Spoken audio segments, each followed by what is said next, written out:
We are going to move on, however, to our next big topic, and it is in the, no pun intended, the Big Ten.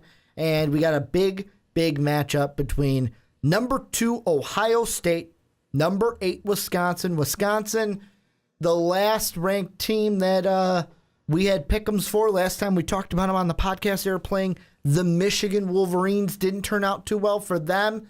Brandon. I picked Wisconsin, and it was close. I did not. It was close. Did not. We also 14-7. We also had the Odell Beckham-like interception. Not going to lie to you, from that Michigan. was a lot better than even anything Odell's done. That was great. That was phenomenal. But I do love Jim Harbaugh's response of, you know what? I wish he just would have batted it down because then we would have been at the 2. Just bat it down. We would have been in the red zone. But back to what we're talking about. Wisconsin, Ohio State. Do the Badgers have it in them? Do they have it in them to upset OSU or the Ohio State University? Well, I think that Wisconsin has played well, and they've looked good, but I think that they're going up against a real monster in Ohio State. Ohio State this past weekend, I expected the game to be a little bit more of a blowout against Indiana than what it was. And Ricky, you said that you even picked Indiana to win that game against Ohio State. That would be upset central. So the Buckeyes are 5-0 now. Their smallest margin of victory is 21 points. And JT Barrett has looked very good this season. It doesn't look like there's going to be any slowing him down. And I think right now, it doesn't seem like there's going to be any slowing down Barrett or Curtis Samuel or even Mike Weber. I mean, they all look really good right now for the Ohio State Buckeyes. And on the other side for Wisconsin, I don't know if there's enough there. I just don't think that there is enough there for Alex Hornibrook and that group to get things going against what will be a tough Ohio State defense. I think right now, for the Buckeyes, things seem to be going more in their favor than on the other side with the Badgers. Well, the thing with Wisconsin is the defense is going to ride or die basically on the defense is what I'm trying to say. And the reason I say that is you look at the LSU game, what shined? The defense.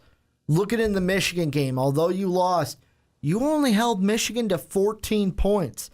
The offense could have got going a little bit if Hornibrook didn't turn over the ball as much. I know I'm going to give him 2 interceptions because that third interception was a fucking phenomenal behind the back, behind the head, put your foot over your head and do the hokey pokey on one foot kind of a catch from the Michigan Wolverines. I just think what Wisconsin needs to do is the defense, and it's a tall order, but what they need to do, get the Buckeyes off the field, get the ball into their offense, let the offense work, and the offense needs to limit the turnovers in this one. Easier said than done, though, because the Ohio State Buckeyes, this is a well-oiled machine, and the only reason I picked Indiana last week is Indiana's been that team that's kind of a little bit of a spoiler kind of team where it looks like, okay, they're going to make their push. They're going to make their push. They're going to get better. And then they don't really win it. However, they did play tough with Ohio State before Ohio State kind of pulled away. But this Ohio State team's for real, man. Like you said, they got Samuel. They got Barrett. And I think at the end, I know, Rocky Jack, you ain't going to want to hear this because the last time I picked a team not named Wisconsin and Wisconsin won, he let me have it. But I think this Ohio State team is just cruise control until we get Michigan and Ohio State. I think that's what it's going to be, undefeated. I think another thing that we need to look at is the fact that what did we see against in the game Wisconsin and the Wolverines? It was 14-7. That was the final score. It was very close because it was good defense by Wisconsin. But that's kind of what you're talking about, Ricky, is that they're not showing any offense. Hornibrook threw 3 interceptions in that game, went 9 of 25, and Wisconsin had 159 total yards in that contest. That's not going to win you any games. 9 completions. You're not going to win with that. Not going to win with it. No, you're certainly not. And the Badgers, on the other side, flip side, allowed 349 yards. But again, they only allowed the 14 points. I think that it's definitely going to be a good game to start. but I think that we're going to see Ohio State be able to break away. And I don't know if Wisconsin's defense is going to be good enough to hang with what has been a high-flying, potent offense for the Ohio State Buckeyes this season. I'm going to ask you this. The most points this Wisconsin Badger defense has given up this year, 17 points. That was in the game to Georgia State. If I go down the line, 14 to LSU, 10 to Akron, 17 to Georgia State, like I just said. Michigan State only scored 6, and then Michigan scored 14. How many points do the Buckeyes score this week against the Badgers? Do we see more than 17? Under, over, 17. That's what I'll give you. Over.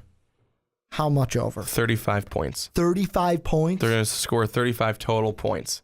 And that's the thing where I say 35 points, and Ohio State fans probably like, Ricky, why are you shocked? 77, 48, 45, 58, 38. This team can score, and that's going to be where this game is won. The Buckeye offense versus the Badger defense.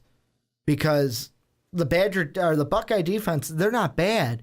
It's just I think they're going to be good enough to contain Hornibrook, contain this Badger attack to where I think the Buckeye offense can struggle a little bit and still win this game. I wouldn't be surprised if Wisconsin gives up a boatload of points, like I'm saying, like the 45s, the shootout kind of games. But I'm going to go more of a lower score. I'm going to go like you. I'm going to go about 38 to 10. 38 to 10. Because I don't think that, you know what, maybe I want to give the Badgers 14, but I'm going to go 38-10. That's what I'm going to stick at with the Badgers. Before we move on, any last points about this game? Anything we did not touch about Ohio State and Wisconsin? I think that you really got to take a look at this defense for Ohio State. They're going to be a huge difference in this ball game. A secondary that has 10 interceptions on the season. I think that you take a look at them. They're going to be very, very good. That's tied for 4th in the country. They're going to get to Hornibrook, but I think that this secondary is definitely going to challenge him when he's trying to throw the football because he's going to have to throw it. They'll be behind. I think that this secondary for Ohio State is going to be huge. It's going to be a big reason why I think the Ohio State Buckeyes probably come out on top. And this is where you guys let us know down below what you guys think. Badger fans, I know you guys are listening. Let us know. You let me hear it when I picked the Wolverines over the Badgers, when I picked LSU over the Badgers, when I picked Michigan State over the Badgers. Let me know down below what you're thinking. And Ohio State fans, you guys chime in as well. Get the trash talk going. Let's get this going for this Saturday.